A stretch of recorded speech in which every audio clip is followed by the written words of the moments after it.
All right, we're back. We finally have an interview again. It's the big man on campus. It's Jeff Nadu. Jeff, it's been a while, man. Last time we talked, I was 60 pounds heavier. You did Rough and Rowdy. You're killing it on Patreon, your Mafia podcast. How you been? Yeah, you look a lot skinnier. Yeah, I get how'd you lose the weight, man? Dude, you told me. We talked after that podcast. You're like, intermittent fasting. Why, you listened, really? Yeah. Wow, no, intermittent fasting, and then also had to stop eating Cookout, Bojangles, McDonald's. I mean, we're here though. I mean, we're 60 pounds down, got 20 to go. You, man. That's really rewarding that you listen to me. That's great. Yeah, you. You look really good. Good for you. Yeah, appreciate it, man. Yeah, that's great. But it's how talk about your Rough and Rowdy experience. I mean, I'm sure you've had to do it a million times, but we gotta hear. Honestly, I haven't really been through it. I mean, I had a little bit of talk with people, but no, to be honest, looking back on it, I mean, it was a great experience for me. I mean, it's something I always remember.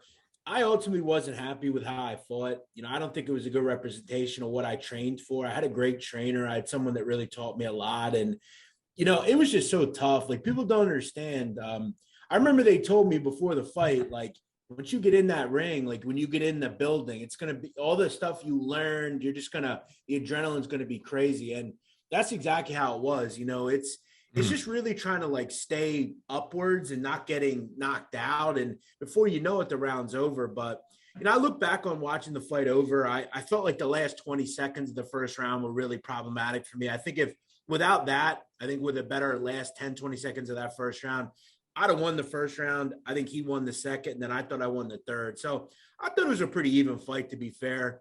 I think we could both look back and be happy neither of us got hurt or anything.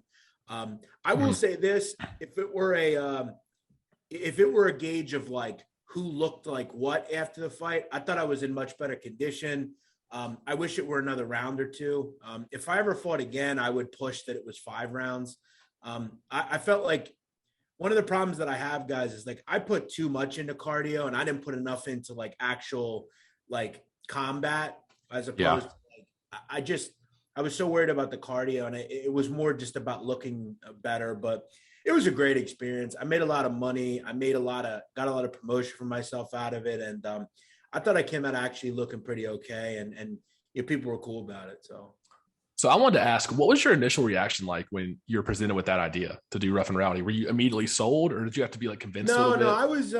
I guess for me, it was a lot tougher for me with it because I've said it throughout this fight. I don't hate Jerry. I kind of, there were certain things about Jerry I didn't like, but I ultimately don't hate him. And it's for me, I've always wanted one person at that company, and that individual doesn't want to fight. So yeah, for me, it was tough. But then we were able to get to a point where we agreed on the money. It was definitely real, and I kind of thought to myself, you know what, this is a great idea. This is kind of for me, the end of all the weight loss and what I've done. And I feel like it was a challenge, and it's just something that I feel like I'll always remember, and I will. I made friends there. I met a lot of great people. It's quite an event to be at, let alone be involved. I wish there were things I'd have done different. And if I ever get the opportunity, I'll make up for them. But my initial reaction was, I didn't know if it was legitimate. I didn't know if the individual was serious about it, but he ended up being serious. And look, I thought we ultimately made a lot of great content out of it, guys. I mean, we had the pitch thing, the dunk tank, and all the leading up to it. I thought it was, and it did really well. I mean, I think it was 70,000 buys or something. So, monetarily, it did super well. So, all right, we got to talk about this because that little cheap shot by Rico before the fight, did that have any effect on you? Did that make you more pissed off going into the fight? Well, it's interesting. I don't think a lot of people know this, but the day that happened, the day the fight happened, I spent a lot of time just by myself. I didn't really interact with anybody. And I spent the whole afternoon just watching TV in my hotel room. And I had someone that I knew that was a friend of mine that was in the same hotel. He calls me at about 3:00 and says, "Yo, Rico Bosco's here." I said, "What do you mean he's here?" He said, "I just saw him outside. We had a conversation. He's here." And I said, "Oh, okay." Nobody knew. I was the only one that knew. Yeah. So I threw it out there. So I knew he'd be there. And for me, I always thought that was a bad idea because that's only going to get me annoyed. But as far as like the interaction we had, I was more surprised, if anything.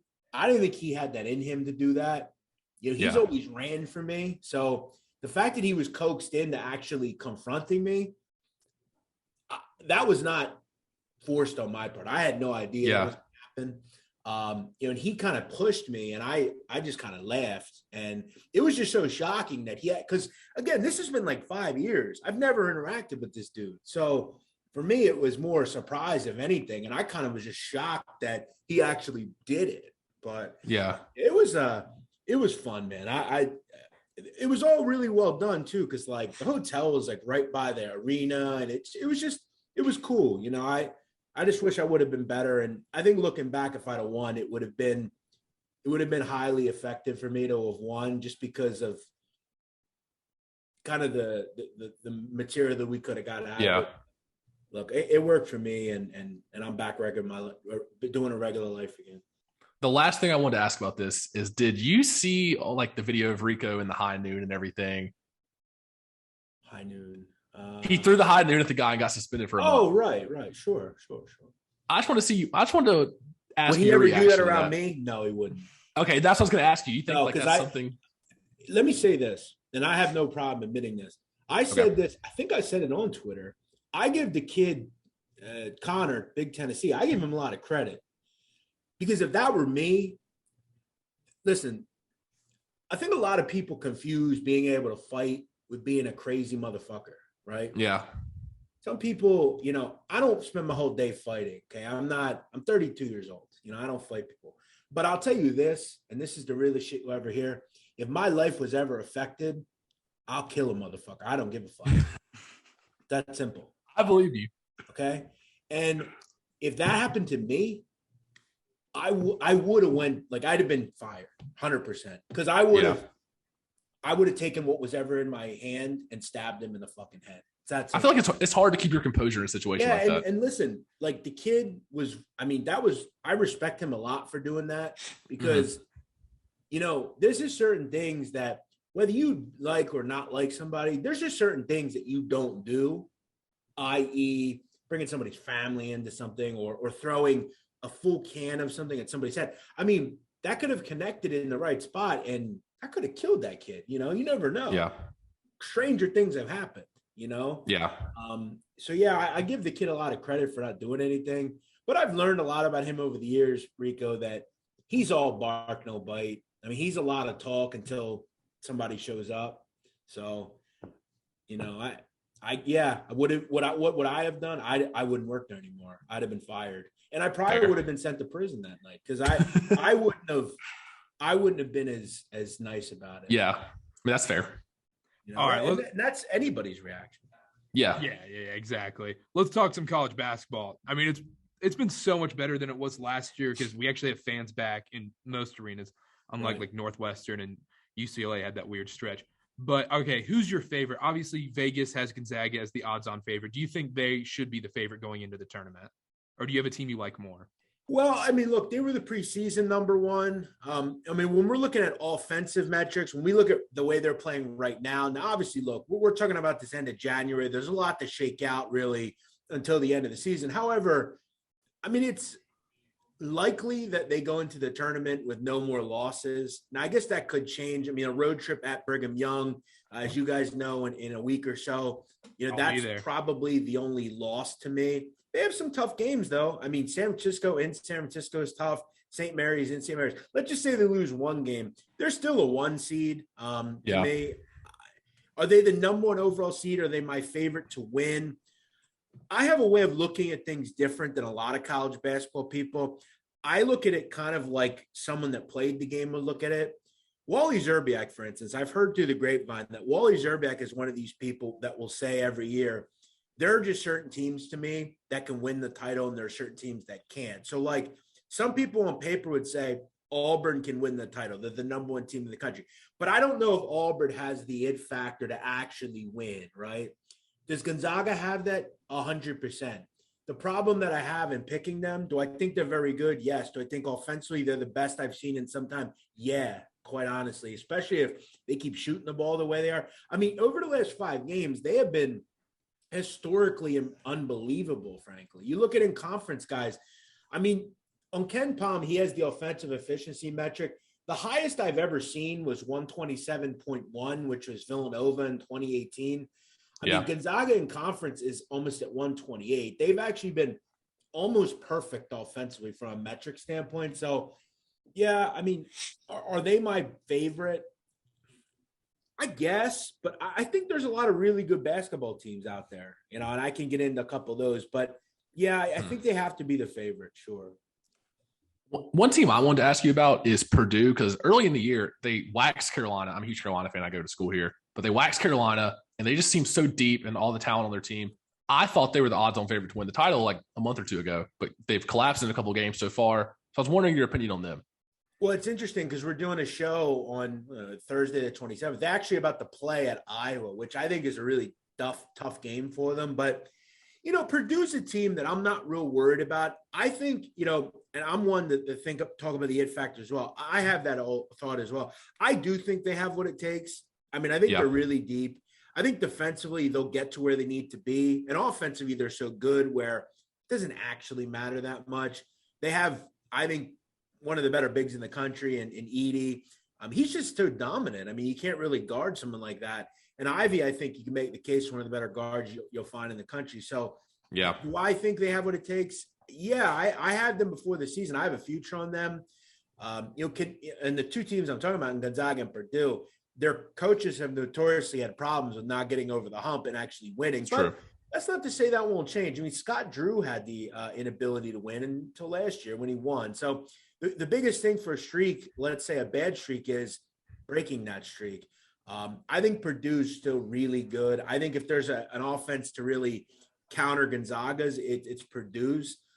I think they're really, really good. What they need to have happen is Trevion Williams needs to wake the hell up. I mean, he has not been good. He wasn't good towards the end of last season. He comes across a bit lazy to me. I don't know if his head's really in it. He needs to wake up because if they can get a healthy, good hit, Williams, you can relate him to like a Caleb Swanigan who they had a couple of years ago.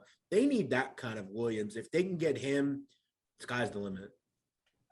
All right, you mentioned that it factor. I think that's a huge point too, because there's certain teams you're just like, they're ranked 3 in the country, but I just don't see them making that hump. Yeah. I feel like do you think Duke has a real shot to make the title or win the title this year? No. Do you think they have that it factor? No. I think they have one really good player and they have a bunch of guys around them. And to be quite honest, they're not exactly LSU when Ben Simmons was there, but they're kind of similar. I don't think they have anyone that I'm really interested in outside of Banchero. I think he's terrific and he'll be, I think, the number 2 overall pick, but I don't know. They don't have that it factor to me. I think for whatever reason, I think they thought that they surrounded him with some real talent, and they have the occasional piece. I like Keels and some of their other pieces, but no, they don't have the it factor to me. There's a couple teams that don't. Arizona is another one. 100%. Are they good? Yeah. They come across a bit gimmicky, though, and the truth is their guard play is not good enough. I mean, Kirk Kreese is a nice player, probably a nice kid, but he's not good enough. I mean, he was horrific the other night against UCLA. And on the other side, UCLA, I think, does have the it factor that we just haven't seen yet. I think they're a really deeper team, like maybe that's not necessarily a top 5-6 team that I like. But yeah, I don't think Duke has what it takes. No. And I'm sure, that's either going to make someone annoyed or happy because. Well, including myself, I'm annoyed with that. But I do understand that because with these Duke teams that are freshman based, it never seems like they can get over that hump and even make the Final Four besides that one year they made it in 2015. Right. And when we look back at that team, which interestingly enough, they beat Wisconsin that year, or it was around that time. 2015, they beat Wisconsin. Yeah. It was that Frank Kaminsky team. Kaminsky, Sam Decker, yeah. I mean, Quinn Cook played a huge role in that team, and you can say Duke has that veteran leader in Wendell Moore, but I don't see that in Wendell Moore. Right, and remember, they had Jahlil Okafor, they had Tyus Jones, they had Justice Winslow, they had Grayson Allen. I mean, all those guys are NBA players, right? Yeah. And some are really good. Justice Winslow's a great player. Grayson Allen, minus like tripping people and stuff. He's a good player. Listen, by the way, we talk about people that have the ability to kill somebody on a whim. He does. He's a lunatic in his head. You saw that Caruso clip, right? I will say this. I have met Grayson Allen. I have been with Grayson Allen probably 6 or 7 times in my life. I've had nothing but good interactions with Grayson Allen. Fair enough, and that's fine. Most really evil people are super nice. I study the mafia. It's kind of my second love. Yeah. He has the ability. He's a psycho, that kid. I can tell. So what's your opinion on the Caruso clip where he fractured his wrist? You thought that was pretty dirty, right? No. I mean, to be fair, like he was going for the ball. Here's what I'll say about that play. He wound up. Here's what I'll say about it. When I was a kid, let's say early 2000s, that's just another play. You know, like the NBA, the way it used to be is the way it used to be. It's not like that anymore. You take a shot at somebody, you're getting a flagrant 2 and you're getting kicked out of the game. Back in the day, like Charles Oakley used to do that all the time. So, like, I feel like it got amped up a little bit because Caruso did fracture his wrist, and then everybody freaked out a little more. Allen, who's a known offender. Yeah, right? exactly. If that were, Duncan Robinson, probably wouldn't have been as big a deal. And the kid, as you said, hurt himself. So, yeah. But yeah, as far as Duke, you either love him or you hate him. And I think to me, that 2015 team, as you alluded to, Carter, is that's the last really good Duke team. I guess you had that. Well, Zion. That's Coach K. That's one of Coach K's worst things on his resume is not taking that team to the Final Four. Right, and they had that really good team with Bagley and Trent, and the couple. There's obviously that Zion Williamson team, but none of those teams made like deep runs. I mean, outside, I guess you could call the Elite Eight a deep run. They lose to Kansas, that Bagley team, but ultimately, this is not one of those teams. I mean, all 3 of those teams were better than this team. Are they last year's team? No, that was probably one of K's worst teams. This year's team's better. Do I think I have what it takes? No. Do you secretly think though there's going to be some nice calls in the tournament to get K to the Final Four in his last year? Yeah, of course. I mean, ride him off into the sunset. Yeah, and listen, I think the one saving grace is if that were to happen.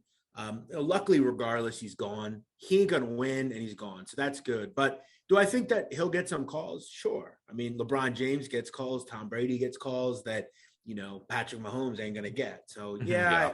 I'm sure they will. But the good thing is, most of the time, the kids decide the game. But, we'll find out. Well, like I mentioned before, I'm a huge Carolina fan. I don't know how much you follow the Tar Heels this year. They suck. Every team, my friend. Okay, so give me your opinion on Carolina. I'll be broad first. Give me your opinion on Carolina basketball this year. Well, they look like the same team they are every year. I think they're kind of look, I love the front court. I thought it had the potential to be really good. Baycott and Manic and Gauson Garcia, and I think they are. The point guard play has been okay. Turnovers are a problem the last couple of years. They're not anymore. But it's really the same song and dance with them. They can't defend, know? Can't guard a 3. Right, and that's an issue. I mean, you have to with as long as they are, I mean, you're one of the top 25 longest teams in the country. You've got to get out and close out on shooters better. Yeah. I will say this is a fascinating team, Carolina, because, weirdly enough, I think they have an it factor. They have a lot of good things, like a lot. Yeah. And again, like defense, it's not terrible. It needs to be better though. And they have a lot to shake out still. But if you ask me right now, who's the second best team in the ACC, I'm still saying it's Florida State, but I'm going to say third is Carolina. I'm not going to say gimmicky Miami is better than Carolina. What about Wake? Nah. Listen, I think Wake's another year away. I will say Steve Forbes, though, he was a great coach at East Tennessee State, and what a hire he was in that area. I mean, and remember, Wake hasn't been good since Chris Paul. They had that 09 team with Jeff T. With Ish Smith that year, they were pretty good. But again, like to the level of like high level basketball, like national recognition, Tim Duncan. It's been a long time since they've been regularly consistent. And I think Steve Forbes makes them. And that's not to say I'm not that impressed by it because the ACC sucks. It does. It's not a good conference. When Virginia could be your fourth or fifth best team, I mean, Louisville's a complete mess. NC State struggled. Pitt's no longer in the thought process anymore. Syracuse is more down. So, yeah, I like Carolina. The goal is obviously they're an NCAA tournament team, at least. I mean, but let me ask you. Okay. Are they a lock to be an NCAA tournament team? No. And I will tell you that as a diehard Carolina fan, no way in hell they're a lock. And that's the issue for them. And look at Michigan as well. Michigan could not make the tournament. That's our best win, and they're probably not going to make the tournament. Right. Which hurts. I mean, when your second best win is, Furman, I mean, that's problematic, right? Yeah. So, I mean, that's fair. They have a lot to still do. I don't think we could just assume they're a tournament team. I think they're going to have to take, there's not a ton of, and that's the problem in that conference. The quad one wins are not there. You have Duke. We're going to have to beat Duke at least once, maybe twice. You're going to have to. And that'll happen. Again, you can't lose to Pitt or Clemson or Louisville. You just can't. They need to beat Duke and Florida State. They play them 3 times total. Yeah. I think you need 2. I agree. So we'll see. And Carter and I were talking earlier on one of other shows about how Carolina as a team, like they go as far as Caleb Love goes. Like you mentioned, that point guard play. And he's just like, he's been a lot better this year than last year, but he's a little inconsistent, it seems like, especially with the shooting percentages. Yeah, and whatnot. I think the thought coming out of high school is he was this top prospect. He was going to be the next Cole Anthony, or a similar type of player. I mean, they've had so many good guards over the years. I will say, his turnover rates went down significantly, which is good. His percentage of shots, though, has went down. He's not been as big a focal point. His assist rate has, been kind of similar.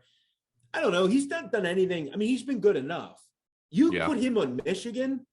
Michigan is significantly better. So it's like, I think they have to be happy to have him because their point guard play hasn't been great last couple of years. So, I'm okay with him. They just need to defend better. I agree.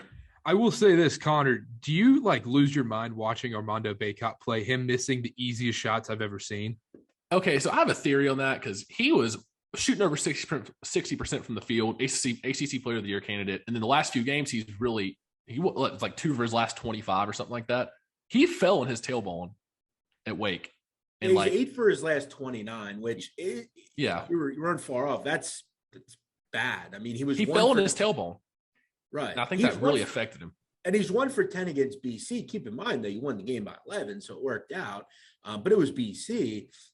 Listen, there's too many issues with some of these bigs in America where they fall in love with jump shots. Okay. Joel Embiid in Philadelphia had a problem for years with this. He would not get on the block.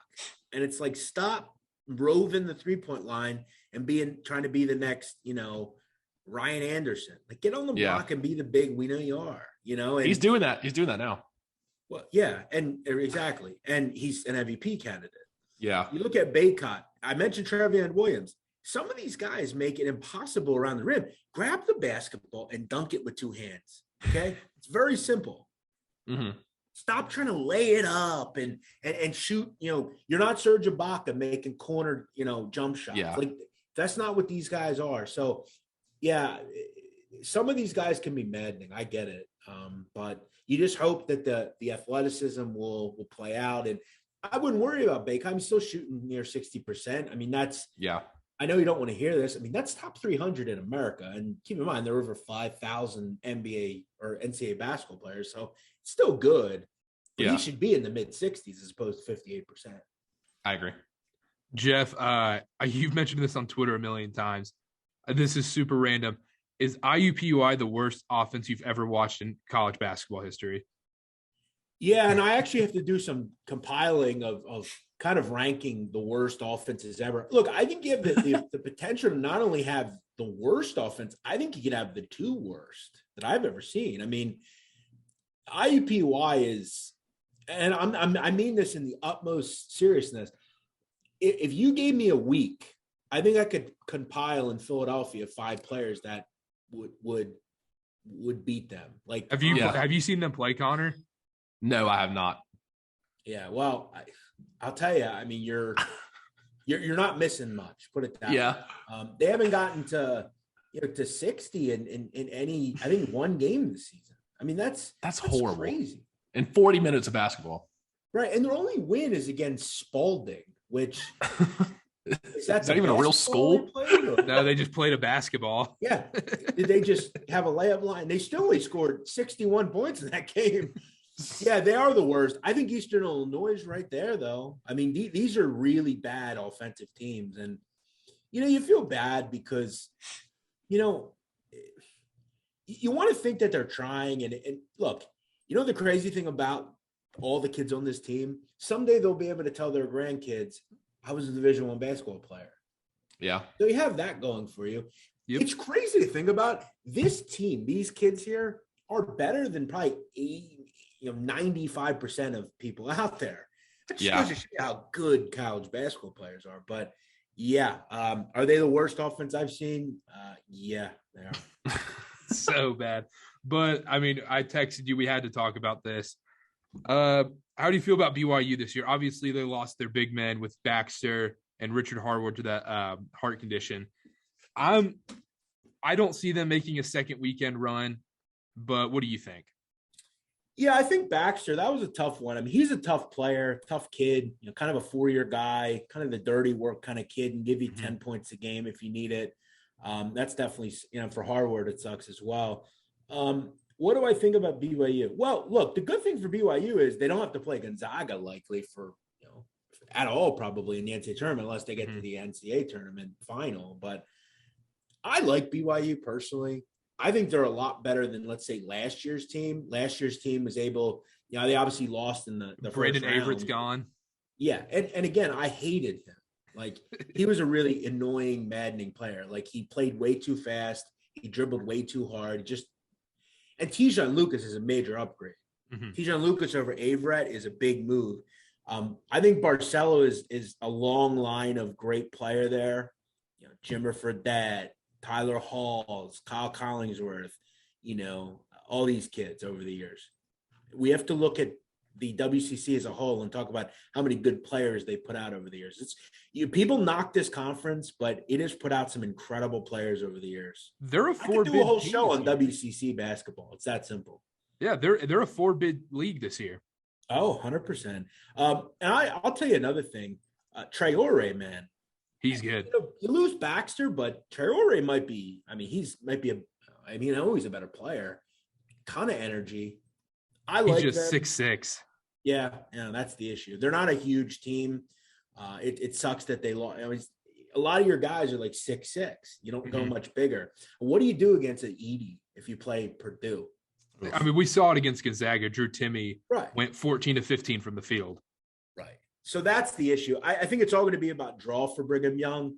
They're in the tournament. I think it's really a question of, what's the draw look like? If you can avoid like a Purdue or a team that's just gigantic, I think you can win a game or two. I hope they get the right draw, but we've seen time like St. Bonaventure last year got a terrible draw. They got LSU first game. That's terrible. Athleticism is just hard. But look, I say it's one of the best home court advantages in the country, Marriott Center. I like Mark Pope a lot. It's all going to be about matchup for them, though. Yeah, I was going to mention that too. One, the biggest thing in college basketball at the end of the day is how good is your coach. That determines so much of it. And I think Mark Pope's probably I think he's the most underrated coach in the country. I think it's one of the only things that dictates whether your program will be good or not. And I feel like for me, you could just rattle off 5 teams right now and I'll tell you, are they a good program or not? Because I can look at their coach and be like, oh, no, Yeah. It's not going to work. So like, you're right. Mark Pope is a great coach. I think he's a really good mid-major guy. I think the concern is some big school comes and takes him. And, if I were Louisville, I would look very into him. I mean, he's a Kentucky guy, though. I thought Carolina was going to swoop in and get him. Yeah, my money talks. I know. I'd have fought Mike Tyson for the money I got.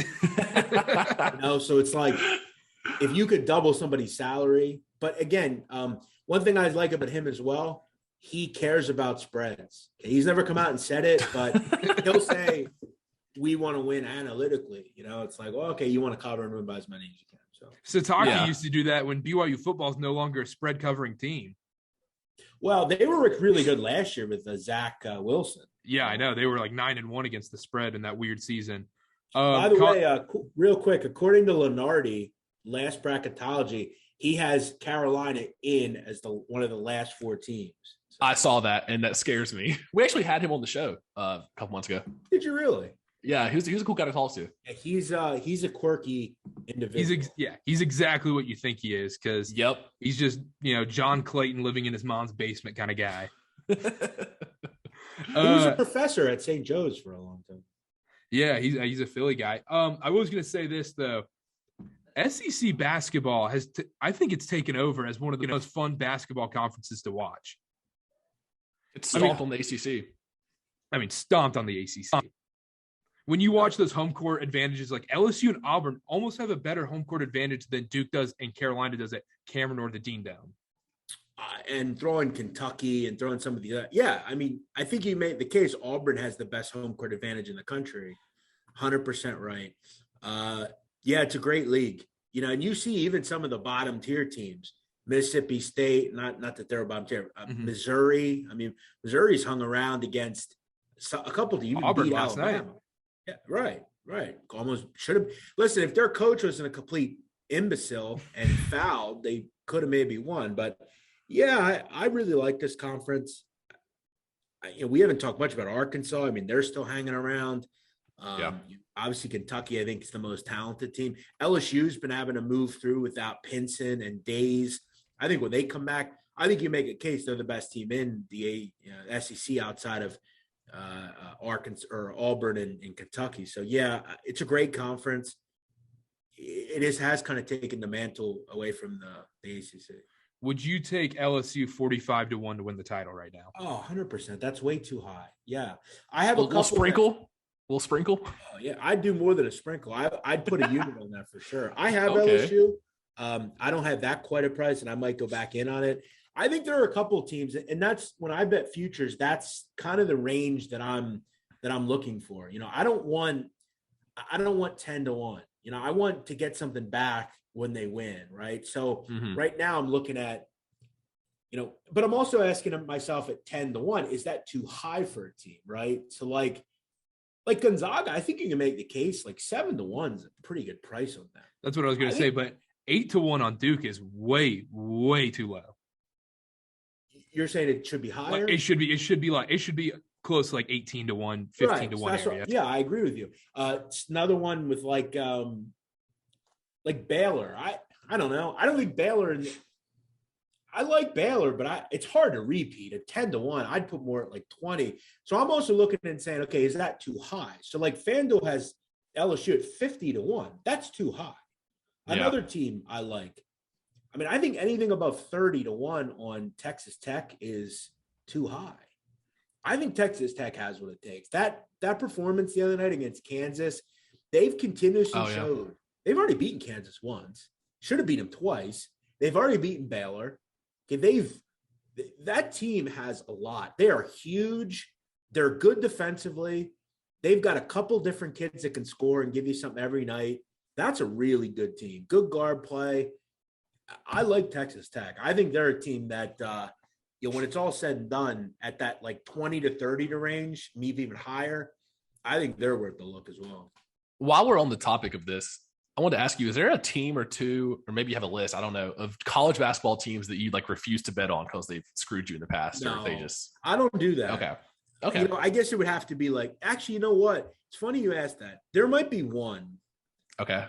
And it would be Baylor. I've never had, over the last year or two, I can't think of a time that I've had success with them. Really? Yeah, it's when I bet on them, they can't pull away. When I bet on against them, they don't miss. That's so frustrating. Yeah, I remember there was a game earlier this year. It was one of their first games. Played like, I don't know, Northwestern State or somebody, and they were like losing with 10 minutes to go in the first half. And I'm like, I had a first half. I'm just thinking like, if I wouldn't have bet this, they'd be up 27-7 right now. Yeah. But yeah, it's just, I'll have games where like I'll be laying 12 with them. They'll be up 19 with a minute and a half to go and somehow not cover. and then I had Gonzaga in the national title, and they just didn't miss. So yeah, Baylor's tough. I kind of just skip over their games anymore. I have the same problem with your Philadelphia Eagles. I can't get a read on them. They're the hardest team to read. Every team in the NFC East, I just can't. I'm always on the wrong side, no matter which side I'm on. Well, the Eagles they were a weird team. They did a lot of things that they shouldn't do, that they should have done, or vice versa. And they were hard to read. Sirianni, I don't think, was particularly good at times this year. Then they started getting really good towards the end, and you had games where Gardner Minshew play well or whatever. So, yeah, I mean, we all have those teams, but I think as a gambler, you have to be willing to forgive and forget. There'll be teams that'll, you'll like, for instance, the other night, I think it was last night, Miami beat Virginia Tech on a buzzer beater off the backboard, right? Mm-hmm. A lot of people probably say, like, I'm never betting Virginia Tech again, but it's like, well, when you really look at it and say, like, the kid got lucky, made a nice shot. It's like you can't run away from money because of some randomness, So yeah. Speaking of the Eagles, is Jalen Hurts the guy for Philadelphia? Do you fully believe in Jalen Hurts, or do you think they should trade high? Well, in my head, would I do anything this year? No. I think he earned another year, surely. Is he the long-term answer at quarterback? Well, when I look at the last 4 quarterbacks left, it's like he ain't nowhere near that. But if we can get him to the point where he's, just a really solid quarterback, like I'm trying to think of like some like decent quarterback that's been around a while, like Jimmy G. No, like not even that, like Matt Ryan. Like if he was Matt Ryan, like I'd be okay with that. Like he was, and remember, in this city, we have not, and since I've been alive, we have had only a few really high-level quarterbacks. And we could argue like Donovan McNabb was a good quarterback, but he wasn't like a Hall of Famer. Nick Foles won the Super Bowl. Nick Foles is a backup. Carson Wentz didn't work out here. So we haven't ever had that star quarterback. And that's why in this town, a lot of people are talking about, let's go make a run at Aaron Rodgers. Let's make a run at, Russell Wilson or whoever. And it's like, look, if you can make Aaron Rodgers happen, of course I want that. But if I'm Aaron Rodgers, I'm saying, I'm going to Miami. Mm-hmm. I'm going to finish out my career in the nice weather like Tom Brady did. But I think the Eagles ultimately will not take a quarterback. I don't think they'll get a quarterback either. I think they were really interested in Deshaun Watson. I think if they could have got a clean bill of health on his behavior off the field, I think they would have did that. But this quarterback class, I don't think they're going to do much with. And if Jalen doesn't play well and they're a high level, draft pick next year, then I think you take a quarterback down. But I don't think with 3 picks in the first round, you have a lot of needs. Remember, Brandon Brooks just retired. They're all pro guard. Kelsey's about to retire. Their center. They have big needs on defense. So I just don't think they do it unless they can get Rodgers, which I'd give up 2 picks for him. Sure. Yeah. It'd really help a lot if you had Justin Jefferson right now, huh? Well, that's the thing. I'm just fucking with you. No, but the question, the truth is, if they'd have kicked Devontae Smith this year, because then you have both of them. But they failed miserably at receiver. I actually wrote a blog about that when I was at Barstool. You could find it on Google. And I highlighted their last, 15 wide receiver picks, and it was shocking how bad it was. Really? So, it's what it is, though. While we're on Philly sports, just real quick, I'm a huge NBA guy. Just real quick, what's your opinion on the Sixers? The whole Ben Simmons situation sitting out, they're not going to trade him. Now there's rumors swirling. What do you think about that? You mentioned we were going to talk about this, and I mean they're crushing the Lakers tonight. But to be fair, guys, and I mean the whole truth here, nothing but the truth. I have not watched a minute of their games this year. I've told myself I think they've really grabbed their fans and said, they grabbed them by the balls and said, you're not going nowhere. You're going to watch this crap and you're going to like it. And I'm just not going to do it. They've been completely pulled around on a leash by Ben Simmons. I'm not going to support it. I'm not going to go watch it. When Ben is gone, I think he's been the most disgraceful athlete in the history of this city. But again, if I ran this team, I wouldn't have taken him from the beginning. Yeah. He had issues coming out of college, and I'm just done. I need him out of here. I don't think they're going to do much until after the season. That's a huge piece too that you're missing out on. Like this is one of it, like we mentioned earlier, Embiid's MVP, one of the front runners this year, and it's team they're wasting it. They're wasting it. Right. Yep. You're wasting good years of a star. Right. They're sixth in the East with him on their team. I guess I'll say this: there's been talk though that Atlanta's had some interest in a trade with John Collins, Bogdanovich, and maybe Gallinari. I'd do that in a second. That's a good haul because I feel like the Sixers management's like, oh, we're going to get James Harden or Damian Lillard for Ben Simmons. The Sixers want to get rid of Tobias Harris and Ben Simmons. And Atlanta says, we're not interested in Harris. Yeah. Because remember, he's a huge contract.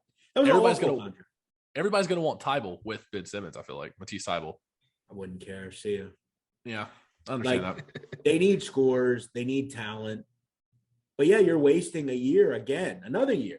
And this is the honest issue that I have with them. And this is why if you go back 4 or 5 years, I've been saying the same thing, and I've been right every year. First it was Brett Brown. Then it was this. Then it was that. Now it's the same problem. Ben Simmons is the problem. What are you going to do about it? He's still here. You're still letting him walk you around on a leash. That's exactly. And you know what he basically said? Vafangul, go fuck yourself. I'm good. Yeah, he's still getting. He's got bread. Yeah, I don't know. Their best chance to win was that year with Jimmy Butler. They lost to Kawhi in Game 7. That was their best chance. And what they do there? Got rid of Jimmy Butler. Yeah, that was ridiculous. That was ridiculous. They should. You know what they should have did? I remember I was still doing. This was like 3 years ago.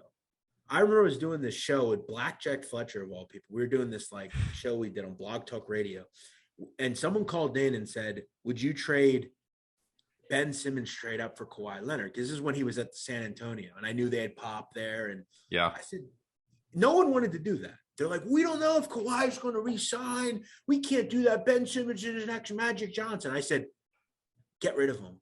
Kawhi Leonard will come here, even if it's just for a year. He'll win a title. They didn't do it. It's worth it. That 1 year is worth it. Right. They didn't do it. Kawhi goes to the Toronto Raptors. They win the title. And look where we are with Ben Simmons. The foresight that they just didn't have. Yeah, that's rough. Crazy. All right. Anything else, Connor? That's about all I had. I just really want to get your take on the 76ers. That was funny. All right. Well, hey, Jeff, thanks for coming on. Make sure to check out his Patreon and the Sit Down Mafia podcast. Do you have a college basketball podcast back? Have you gotten a big I'm man still working through it. I do a show every day with a sports book. It's actually gaining a lot of popularity. I retweet it every day. It's keeps you super busy, all the other stuff I'm doing. And guys, to be real honest, and I'm just being fair here, like I'm at the point in my career where this is my job. Content's my job. And it's hard for me to do something that I'm not getting paid for. Time is money for me right now.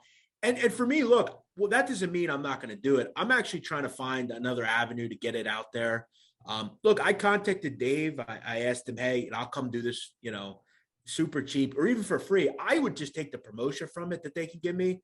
I'm actually also trying to sell the sit down right now. So I'll do something probably March 1st, end of the season. I'm just hoping it'll be somewhere else. We'll see where it will be, but I'll do something regardless. All right. Well, make sure to check him out on Twitter. Jeff, thanks again always for coming on. Yeah, good. It's fun, guys. And look, I want to tell you guys did a great job. And Carter, you look great, man. Good for you. You should talk sometime. Maybe I'll bring you on one of my shows and we could just kind of talk about what we all did. And because a lot of people ask me about what I did and how it worked. So yeah, for sure. Good for you. That's great. Thank you, guys. Yeah, for sure. Thanks, Jeff. All right, Connor and I are going to do a quick NBA recap show after we just talked to Jeff Nadu. I hope you guys enjoyed that interview. Let's talk about the Hornets. 158 points against the Pacers. We shot ice cold, and then all of a sudden the floodgates opened. What was it, 84-point second half? Something like that? We could sit here for literally 5 to 10 minutes and talk about all the records the Hornets broke last night, whether it be team records, like most points in a season, beat out the Grizzlies who had 151 earlier. Yeah, we had 87 points in the second half. That's insanity. Oubre explodes for 39 off the bench. Double-digit three-pointers once again. You can see it on my Twitter. I talked about it. Another double-digit three-pointer game for Kelly Oubre off the bench. I think the most underrated signing this offseason, easily. Absolutely. 14-1 to win Sixth Man of the Year. I know Tyler Hero's easily the odds-on favorite at -400 because it's kind of a rigged award for how much he plays. Yeah. 14-1 is a good play. And you can argue, like we talked about earlier, like Lou Williams did it, whatever. Tyler Hero is basically a starter. He plays 32 minutes a game. Oubre's a real sixth man. He's playing 24-ish. Yeah, like some games he'll play upper 30s, but some games he'll play like 15 minutes. Exactly. So, but whatever. 14-1's a good play. I mean, we talked about this. The Hornets are finally rolling. They continue to roll. They had a little 2-game skid against the Raptors and Hawks. Raptors games are kind of unfair that they don't have fans. It's almost the opposite. You're like, because whenever you're excited to go into opposing team's arena because they have fans, they're mad at you. You want to silence the crowd. When you go into a Raptors game, it's so depressing after you just played 2 years of basketball without fans, and you're still having to deal with that. And I guess Raptors players are probably getting used to it. It's a glorified scrimmage, especially for road teams. Like the Raptors play there every home game. They're probably used to it by now. And the road teams come in there. It's unlike anything they've experienced in the season so far because every other arena has fans in it. Exactly. But, I mean, I still like the Hornets to finish in a real playoff spot in top 6. I do too. I think they can get that 6th spot. As long as they fend off the Sixers or the Celtics or somebody's got to drop out. The Celtics are 8th at 25-24. We're 7th at 27-22. So the Heat are first in the East at 31-17. From the Heat at 1 to the Hornets, there's only a 4-game difference, a 4 wins difference between 1 through 7. So this is all going to go back and forth. You could see the Hornets even fly all the way up to 1 at some point if we're lucky. Yeah, and so I have a question for you. If you had to choose one team out of that top 6 right now to drop out, who's the most likely to drop out so the Hornets can get that 6th spot? Who do you think? You have to say the Sixers. You have I think so too. Sixers because one, honestly, there hasn't been enough drama yet. There's always drama in Philadelphia. And also, I like you mentioned it before in the previous episode that Embiid's playing less minutes and still putting up MVP numbers and stuff like that. Yep. I don't think this is maintainable. I really do. I really think he's like, I don't wish this on him or anything, but show me that you can play a full season until I can believe in you. And I really think the lack of talent that the Sixers have around him right now is going to catch up. He's tearing the league up with these 40, 50-point games. That won't last forever. He's going to cool off eventually to a certain degree. And then somebody else has to step up, and nobody else has done that this year. Tobias Harris has been horrible for what he's getting paid. Seth Curry, inconsistent. Tyrese Maxey, decent. Like that, the talent will shine through. Absolutely. All right. Well, Hornets are rolling. Hopefully they keep rolling. They have a pretty decent schedule coming up. Lakers on national TV tomorrow night. So be ready. We're going to get pooped on. LeBron load managed tonight just so we can beat my We're recording this at like 9:40 Thursday night, Eastern time. Lakers are kind of getting destroyed by the Sixers. They're down like 14 right now, 3 minutes left in the fourth. LeBron always dominates in Charlotte. I don't think he's had under a 30-point game in Charlotte. I don't think so either. It's unbelievable. Ever since I saw him play with that black face mask, he absolutely destroyed us. Whatever. But yeah, let's move on. Hornets, solid. NBA All-Star starters came out. This was just news to me, like right before we started. Yeah. And if you look at them, the East, pretty self-explanatory. DeMar DeRozan, unbelievable year from DeMar DeRozan. MVP candidate right there. Trae Young, Kevin Durant, Joel Embiid, Giannis Antetokounmpo. No surprises there. Obvious. The West, when you read this, you're going to be like, you're gonna take a step back and be, really? Steph Curry, LeBron James, Ja Morant, Nikola Jokic. You're thinking, okay, that's fine. Andrew Wiggins is an all-star starter. When we were talking about it before the show, we didn't even think he might. There was a real chance he might not even make the all-star game. I felt like he was on the fringe, but he got the Canada votes. Canada put on Maple Jordan. I mean, Canada had to vote out of their minds to get him in that game. And the thing is, I think Andrew Wiggins is having a breakout year for sure, no doubt. And the Warriors are one of the best teams in the league. But all-star starter material, like I know team success is a large part of it, but you got to look at individual numbers at some point. He is very efficient this year, but still. I don't know. Good for him, though, because after that time in Minnesota, good for him. Screwed. That just shows how good the Warriors are and the type of, like, I hate using these cliche terms like culture and stuff. Yeah, system, culture. But, I mean, the culture is definitely real in Golden State. I mean, I agree. Even like Bielitsa is a solid player. Gary Payton II. We mention this every week about whenever we talk about the Warriors. Yep, exactly. And plus, just back on the Andrew Wiggins real quick, we couldn't really think of somebody in the West front court to replace him. Like we were going over it in our heads. There's nobody that jumps out that should replace him as a front court starter, which is kind of crazy. I mean, Anthony Davis, no. If Paul George was healthy, it would have been him. Yeah, Paul George was still playing, it would have been him. I mean, obviously Kawhi played this year. He would have been in there. Zion, if he was playing this year, that's another candidate. Nobody on the Timberwolves. No, Draymond Green has been out of the lineup. Hadn't been crazy good this year. Porzingis, no. That's about it, honestly. I thought they might like rig a little something to put Luka there. Say Luka's a 3. Yeah, they can't do that though. He's definitely a point guard. Exactly. So, but good for Andrew Wiggins, I guess. It's pretty surprising. And then we had this debate before the show started. Is LaMelo Ball going to make the All-Star game? Our thing with this was, this is what I said. I said 2 out of these 3 players are going to make the team. It's going to be Darius Garland, Fred VanVleet, and LaMelo Ball. 2 of those players are going to make it. And I think with the Cavs is currently being 3rd in the East, Darius Garland has to get in. And as a Hornets fan, a little bit of bias, sure. I think LaMelo has to get in over Fred VanVleet. I think LaMelo easily gets in over Fred VanVleet. Miserable name to say when you're doing a podcast. I think LaMelo Ball definitely gets in. I mean, LaMelo Ball's probably selling them, top 3 jersey sales in the league this year? He's got to be up there. He's top 10 everywhere sure. you go. I'm here in Idaho. I go to Utah. I come back to North Carolina. I go to New York City. I've gone down to Florida. You see LaMelo Ball jerseys everywhere. And even around like the North Carolina area right now where I am, because in the years prior, like you don't see a lot of people with Hornets gear. This year, more than ever, I've seen people Hornets that jackets, got a Goodwill. jerseys. Yeah, they got their Goodwill orange Charlotte Bobcats Emeka Okafor jersey. Like people are proud to rep the Hornets again. It's crazy. They don't want the NASCAR Bobcats Josh McRoberts jerseys. It's no more put the brown paper bag over your head. It's time. 7-59, never forget. Oh man. But yeah, it has to be LaMelo. Also, his name is going to get him in. We always talk about like how Carolina's a bubble team this year. If Carolina's a little below the bubble, they're going to get in with their name. I think LaMelo Ball is the same way, even though Fred VanVleet's having an unbelievable season. But I think Darius Garland should be a shoe-in. Yeah, I agree with that statement 100%. There's always injury replacements and stuff. So like there's a good chance VanVleet will eventually make it. But I think LaMelo needs to get in on like the actual voting, like the actual bench, not as a replacement.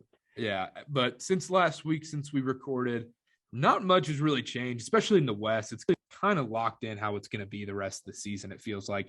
Feels like the Suns will finish first, Warriors second. Grizzlies, Jazz, Mavs might switch up a little bit. The Nuggets, depending on who they get back healthy or whatnot. Timberwolves are going to be a play-in team. Lakers are the only team I could see that maybe gets on a nice run after the All-Star break. Russell Westbrook finds his step maybe, but maybe they're a dumpster fire. They are. They need to do something different because right now they're in that play-in tournament. Sure, they could probably piece it together and win the play-in tournament. They're going to get smoked in the first round against one of those top 2-3 teams in the West. Yeah, you just never want to go against LeBron in the playoffs. That is true. That's so scary. Like imagine being Memphis and playing the whole season and just dominating, exceeding expectations, and then you come to the first round and it's LeBron. Like let's say the Jazz just go on their weird runs where you're kind of watching League Pass here and there. You're watching your team. All of a sudden, you're like, the Jazz are on a 10-game win streak. Like I have not watched a single game, and they're suddenly second in the West, and they have to play against the Lakers. I would take the Lakers anytime against the Jazz. But the thing is, we said the same thing last year when the Lakers were in the play-in tournament and won. Then it didn't work out. But Phoenix, I feel like Phoenix was a little different. I guess. I don't know. We had this same conversation. Who on the Jazz is guarding LeBron James? See, with who they start, it's going to be Bogdanovich or Royce O'Neal. It'll probably be Royce O'Neal is who it would be. And that's just, yeah. I would hope the Lakers would be a huge underdog in that series. I feel like if Vegas made that right now, the Jazz Lakers in a series, I think the Jazz would be like -140, Lakers +120. I think it would be that close. Yeah, I think so too. I think that's how it'll be because it's LeBron James at the end of the day. You've seen what he's done in the playoffs. You can't really he's never going to be that big of an underdog. You saw what he did in 18 with the Cavs. Predicting anything in the East right now is just a crapshoot. Well, everything from everything from 1 to like 12. We talked about this 3 minutes ago. Everything from 1 through 7 is a 4-game difference. Like 1 through 12, there's only 8-game difference. Yeah, That's insane. Like you could say Atlanta. Like Atlanta goes on a nice 8 to 10 game win streak. They're right back in it. Yeah. And I would be scared of Atlanta. The teams I'm not scared of, though, honestly, I'm not scared of the Raptors, even though they beat us the other night. I'm not scared of the Wizards either. And I'm not scared of the Knicks. And honestly, I'm not scared of the Celtics either. Nope. I agree. Really, any team behind us besides the Hawks and kind of the Pacers, if they're healthy. Pacers are tanking, though. Thank goodness. I don't think the Pacers are going to make the play-in tournament, which is good for us because we beat them. We swept them in the regular season, but it just seems like they have our number in the play-in tournament. Yeah, other than that, though, there's no teams that really scare me for the Hornets, at least. They'll tank for sure. Yeah. But yeah, I mean, not much has really changed in the NBA. Not any big storylines besides like the All-Star stuff and the Hornets scoring 158 points in a basketball game. There's some trade rumors.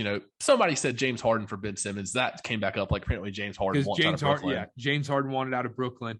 That's interesting. Let's talk about that for 1 second, and then we'll bounce out of here. Where should James Harden go if he does leave Brooklyn? Because is there a good fit anywhere? I mean, if you're looking to play with star power again and a team that has decent pieces around you, Philadelphia is not the worst spot in the world. I feel like he wants to get back with Daryl Morey, Joel Embiid. Him and Embiid could work well together. I think so too, but you have to get rid of Ben Simmons. And maybe that's their play this year. Maybe they're just thinking, you know what? We keep holding on to Ben Simmons. We finally get a trade, and then we know Harden's coming in. Maybe the whole time Daryl Morey knew, like, Harden's going to come in after the season with the Nets. The thing is, if things smooth over in Brooklyn, though, like if Kyrie, that whole situation gets figured out and Durant's injury, he comes back okay, and you're Harden, like, how do you leave that? Especially if they don't win this year. Like, I feel like that's unfinished business again, like left over from last year because he was injured in the playoffs. But does he get old not being the number one guy? Maybe earlier in his career, but I feel like he had his time as the number one guy in Houston for years. And I think he might be at a point now where he's okay with not. I don't know. He seems like he's enjoying himself. What about Russell Westbrook? Do you think he's okay being the fifth guy in the Lakers? See, no, I don't think that'll end up working out because I feel like him being on the Lakers, like so much scrutiny, so much increased spotlight. I don't think he likes that kind of scrutiny and criticism on a night in, night out basis. I don't know. Yeah, but all right. Anything else? I think that's about all I got. Go Hornets. Going to beat the Lakers tomorrow on national TV. Yeah, you'll be hearing this Friday morning / afternoonish. Make sure to check out the YouTube page, CarterCast. Like, subscribe to all the videos. Follow us on TikTok at CarterCast. Follow us on Twitter at Connor_Sparrow and at CarterB8. And CarterCast.com will be live very, very, very soon. Super excited about that. We'll have articles. We'll have clips. We'll have all the episodes on there. We're fantastic. Doing it. It's coming out. It's going to be awesome. Make sure to check that out. CarterCast.com, just how it's spelled. And we will see y'all Tuesday or Monday. We'll let you know. Bye.